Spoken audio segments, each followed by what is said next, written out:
Hello everyone and welcome back to another video from Webtech Tutorial.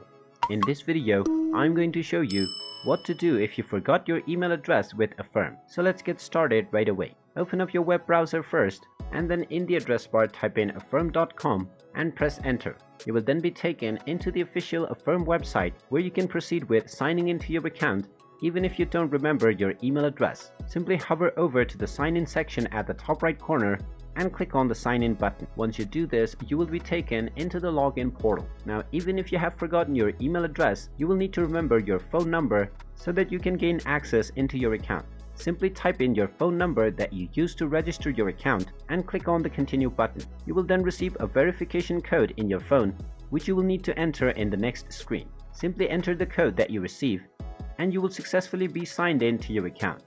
And now you will successfully regain access into your account even if you have forgotten your email address. So just go ahead and enjoy your shopping with Affirm.